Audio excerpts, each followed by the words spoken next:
the sacred attitude?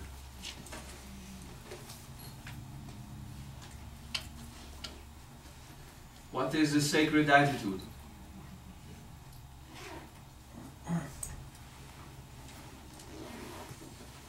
If we go to a spiritual teacher, to a class, to a guide for personal growth, and we treat the teacher or the master, we treat it like a business, wanting a service from a provider of service. If you go every Monday, or if you go every month, if you have a scheduled class, you start to treat the teacher or the master like the people who work at your local gym or your video rental store.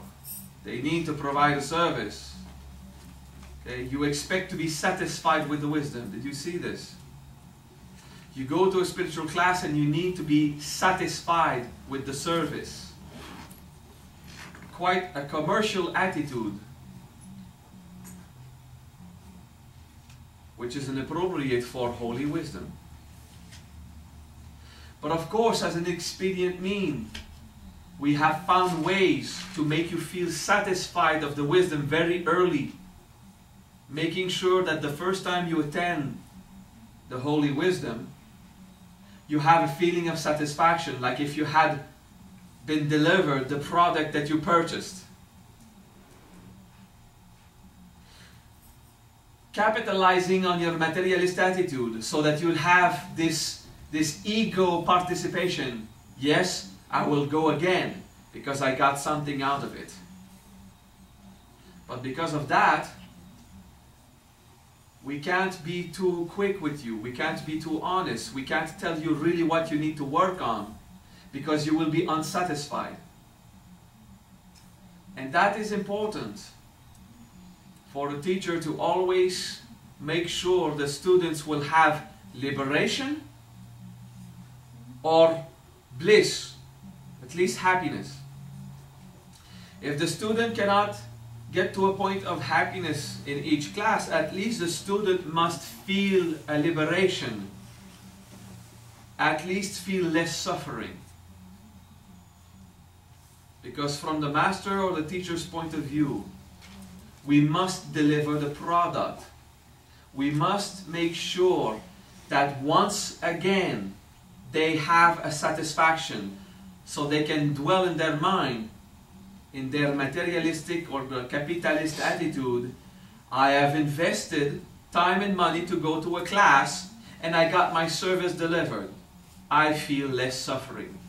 Sometimes they feel more happy, sometimes they feel less suffering. We have to find expedient means to provide that. However, from the student's point of view, what is your attitude of treating spiritual growth like a commercial service?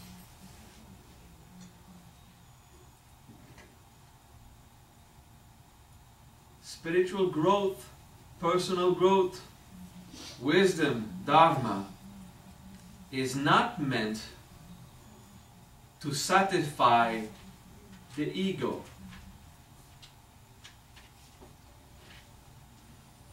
Although until your ego is humble, and while your ego is in charge of your choices, we must satisfy the ego to manipulate him in coming again to the holy class.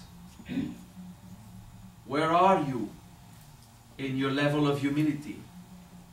Where is the sacred attitude of sometimes going to the wisdom, going to the class, the seminar, or watching the videos, reading the books and practicing the meditation, and you act with the same capitalism, the same level of need of satisfaction? You do a spiritual practice for 15 minutes, it does not deliver results after 15 minutes, it does not make you feel a difference, so you'd stop. That is why I've built techniques and approaches so that within the first practice you would feel something. Because you are so superficial, even while you have been 15 years on a New Age spiritual path, so superficial that if it does not deliver results right away, you would stop. If the key to your liberation would take a year or two to tap in, you would never find it out. Because after 15 minutes, it did not prove to you it was going to give you the liberation after 2 years. Do you understand? The sacred attitude is to trust your feelings and have determination, perseverance. Put some will into the practice. And if your first meditation seems to be a failure, do it again and again. And keep acquiring new wisdom. Study with different masters. Read different books. Try new approaches to get more points of view until you can have more efficient results. However, if you are addicted to immediate results, you're treating spirituality like a business. So you will not be able to achieve the enlightenment you so dearly seek. The sacred attitude is more than respect for the wisdom. It is patience, prudence, to go gently but surely, to try various things but try them long enough to give them a chance to deliver the results. It is popular in the Mahariya approach, in the spiritual tradition that we're a part of, to encourage people not to be a part of the spiritual tradition. We call this anti-marketing. We tell people, you're not part of the group if you study with us. You just study with us now because you're here. But you belong to no one else than yourself, not even to a group. We just call it something. Then you remain free. But then, because you don't belong to a group, because you're completely free when you study with us, it takes more perseverance. Because we don't use manipulation schemes to keep you in, to make you come back by propaganda and convincing you that we're better than others. We're even saying you should try various things. Study with us, study with others, so that you keep a free mind. Enlightenment does not come if you don't have a free mind. We are also fond of efficient techniques, mantras, that after the first practice you start to feel an effect. Compared to other traditions or other mantras that capitalize on the group. Your friends go, so you go too. And eventually, after a week or two, after a year or two, you would feel results. So you say, yeah, it worked, it just took some time. Well, we are not more efficient than others. We just have a different approach. It works for a lot of people. That's why you keep coming back in greater numbers each time. But please remember the freedom. There is no sacred attitude where there is addiction. This is where I'm leading to. If you use spirituality like a commercial product, then you eventually become addicted to a provider, such as being in love with a master, which is okay. To have gratitude for the master, but to have a feeling of adoration of the master, like if he was a god, even if he is Buddha state, even if he is Christ, do not adore your master. Adore God with no definition. And have great, great reverence for the master and gratitude. Gratitude is blessed amongst us. For without the master, this wisdom is not available. However, to be addicted to the group, to be addicted to the master, there is no enlightenment, and it is not a sacred attitude. To be addicted to your provider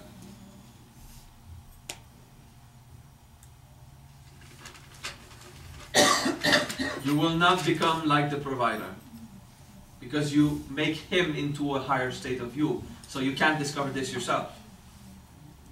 So although I am not addicted to wine, I still sporadically drink wine once in a while. It is more and more rare. But for a great many years, let's say I go back 10 years, every week I would have 2-3 glasses of wine. I was not addicted, but I enjoyed the wine, so I took it again. So of course you're not addicted to the master, but you would come again to the master to get some kind of wisdom. That is good. But if you cannot live without the master, you've got some integration to do. But that is frightening for a few of you. I finally found a master that can teach me the great wisdom, and he's telling me not to be addicted. I didn't tell you to stop coming. I just said, look at your fear when I told you, stop coming. You'll see if you're addicted or not. You'll see if you're afraid of your life or not. To be autonomous on your own path does not mean to cut the source of wisdom away. Does not mean to cut the master away. But if you're addicted to the master, there will be no enlightenment. There will be stainless. There will be awakening, but there will not be enlightenment. Enlightenment requires freedom at absolutely every level. While you consume the product of that master, to be free from having it or not. Well, this is trialing, because without the inspiration of someone who made it, it is close to impossible to achieve. It is possible, but close to impossible. And if you stay addicted and you need it weekly, it still doesn't come. That's confusing. The sacred attitude is to give value to your daily practice. If you do 5 minutes, 30 minutes, 120 minutes, every day do something. The sacred attitude is to do more than consume the product from the master, the teacher, or the group. The sacred attitude is to understand it is a part of your life. Without practice, there is no spirituality. Without personal growth, there is no spirituality. So if you say you're on a spiritual path, but you don't do self-therapy to become a better being, you don't practice acting like virtue to become a holy person, and you don't do a daily work on yourself, you don't do therapy, don't do virtue, you don't do practice like prayer, or mala, or meditation, there is no spirituality. You're just going to your weekly teacup with those people who have the weekly teacup, and you talk about Reiki and yoga. That's not spirituality. You're just like the guys that gather to speak about cars and women and sports, or the ladies that talk about makeup and pots to keep their food fresher. And you know, you do a scrapbooking seance. Oh, no. Let's talk about Reiki and yoga. Same thing. It's not spirituality if on your own you're not doing it. The sacred attitude is the personal implication in the path, where then you will use the master, the teacher, the group, and the friends as inspiration to keep going. It dramatically accelerates the path than from those who only stay alone. However, if it is only the stimulation and not the personal implication, it is useless. Absolutely useless. This student goes to the Zen master and asks to become a disciple, to study with a great master. And he says, "Master, I am not worthy. I think I've been a bad person a lot. But would you please accept at least to have me as a student, and I would stay in the back and not disturb and sweep the floor after and try to, pay back. And the Zen master said, please come and sit next to me in the teaching. Because you have suffered. You still get to sweep the floor after, but he knows. Yeah, good dual exchange. The student comes, assholes get to join the master. And I've been a good person. I'm charitable, I give to the church, I give to the temple every week since I work. I've barely lied in my life, I've never hurt anyone. Goes to the Zen master. Master, I've been a good person. And I've done a bit of good deeds and I work hard. And I think I have what it takes for enlightenment. Can I become a disciple? And the master says, get out of my sight. Come back when you have suffered.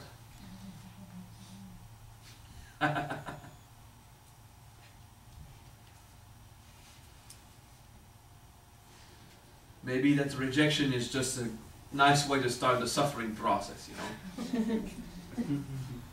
Get this person into questioning his arrogance and his superiority. The sacred attitude. Do you understand it? Do you have a better understanding? Spirituality is not business.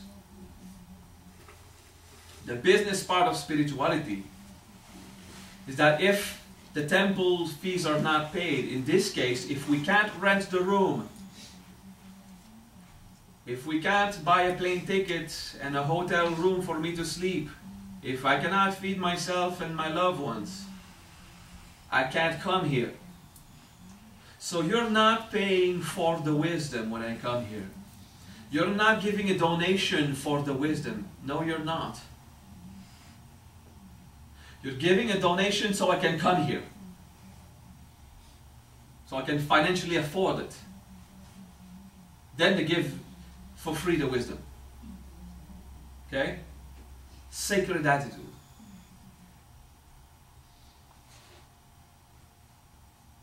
You see the difference? In spirituality there is no business. The business is to make sure humans can integrate that spirituality in their life. Because we do this in a building instead of on the corner of a street. The Jesus and the Buddha, they did this in the corner of the streets. Hey, there was one donkey every 2 days on the street. I mean, it didn't matter. Now it doesn't work.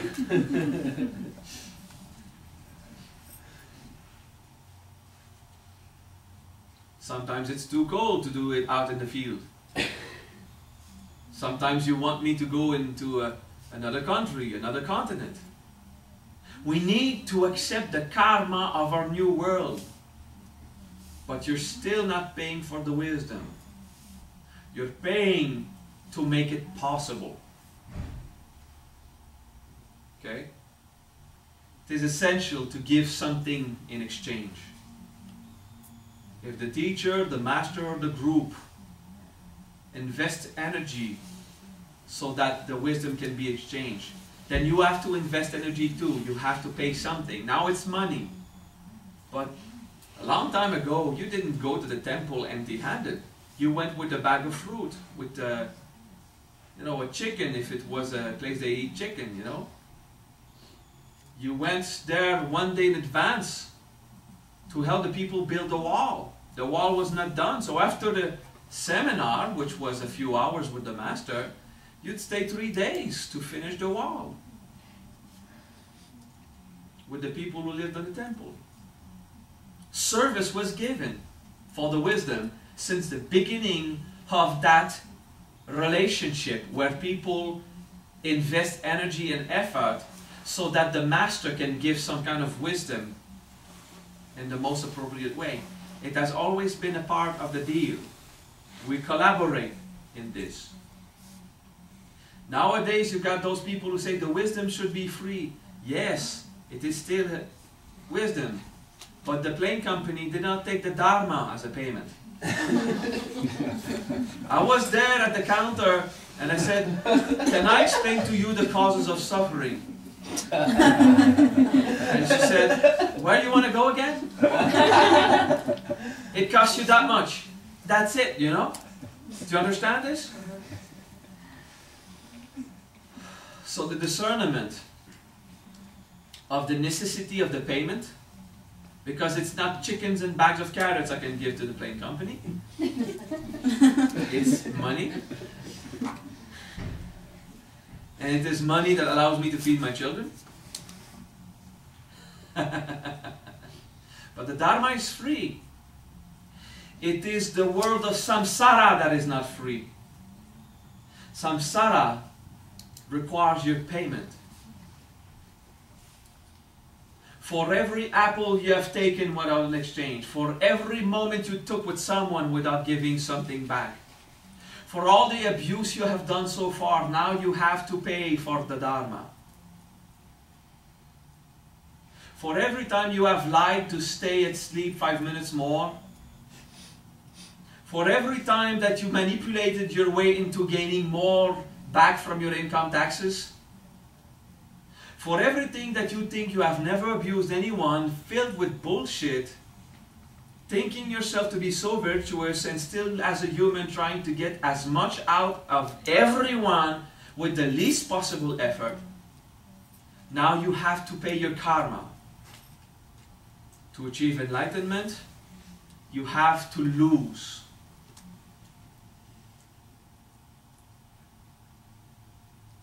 The sacred attitude is humility. You want to become holy? Give. Give without expecting receiving anything in return. You want to be holy? Be charitable. You want to become holy? Act with compassion. Make sure the master is happy. The master is making sure you will find happiness. Don't worry about that. The master became a master for a reason. Okay? I'm not talking about the self-proclaimed masters that want to charge as much as they can for the seminars and then use propaganda to convince you to come and bring your friends. I'm not talking about these masters. I'm talking about the master that demonstrates by doing sacrifices himself. And you will see if he is an embodiment of the virtue of charity, compassion, strength, great justice and equity, prudence, hope, faith and humility. You'll see it in his behavior, in his choices. You'll see it. The master will inspire you because you will not believe the things he does for you to achieve this experience of enlightenment. You will not believe in how far these teachers are ready to go for you to get that happiness. And they serve as inspiration for you to do it yourself. So be in the service of the master simply because the master is already at your service.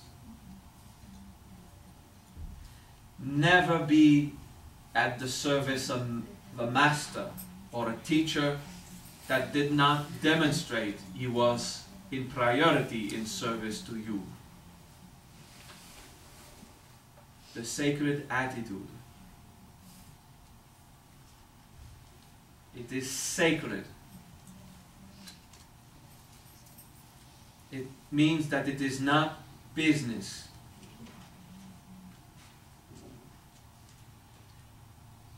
And the feelings of expectations of receiving a service or what you invest, set this aside. Keep the capitalist attitude when you go shop for a phone. Keep the business attitude when you go rent a movie or when you want to have the cheapest food at the market. However, if you want to enlighten, You will have to keep the sacred attitude at the phone company, the video rental, and in the supermarket. Thinking in terms of how can I be at the service of that cashier right now. Sometimes it's to shut up but make a smile. Don't bug people with words if they don't want to hear about spirituality. Don't say things when they don't want to hear you talk. That's disrespectful. Smile. Have that gaze on them. How can you be in service to the person helping you find a movie to rent? How can you be in service to the person helping you choose a phone and a payment plan? Do you understand? Usually it does not look like spirituality. You say nothing because they did not ask you to teach them, so you shut up. But you smile and you gaze. You want to be spiritual? The sacred attitude is daily life. It's constant. It's not just how you enter the temple. It's not how low you can bow. It's not if you have the humility to put your head on the floor when you see an altar in the teaching seminar room. It's daily life. It's constant.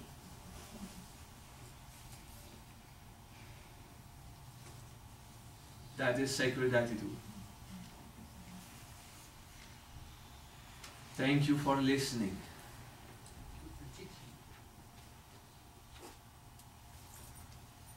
Breathe. Pay attention in your abdomen. Pay attention in your heart. Look, feel, observe inside. What rises from a speech like this one? It is meant to inspire you. It's meant to make you feel something, not to let you stuck in your head, to make you feel. What is that passion to become a holy being? You want to become the master. I will not train you to be a disciple. I will train you to become a master. And to be a master, act in a holy way before you become a holy person. If you think that you will act with holy actions when you become a saint, you will never become a saint. Act holy right now. Baby steps. Give a bit more than you're asked for. Stop bragging about unsatisfaction for what you did not get. If you suffer, take the time to do therapy inside. If you feel this world makes no sense, sit and do meditation and do mantras. Do a practice and give yourself a sense to your life. When you feel that your life is empty, fill it and never expect others to do so. But the government is not supporting me like it should. But my parents are not providing. But my wife is not responding. But my children are not doing their job. Stop complaining. Sacred attitude. Practice one thing at a time. At being holy. Pay back for all that you have abused and so hypocritically say that you have never abused. Give to others and say thank you for once again I had the chance to pay for karma. I opened the door to someone and they did not say thank you. That means I received nothing in return for that one. God, I'm so happy. One less karma.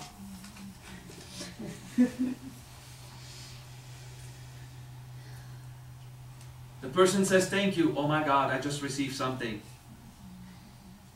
That's great. I love to be receiving gratitude. It's wonderful. You know, always go to the positive event of what happened. What is the positive outcome of what just happened? Positive outcome. I received nothing. I was abused. Good. So you could pay karma and have a better life from now on. That's wonderful. Sacred attitude, eh? Act like a saint right now. Be the rishi.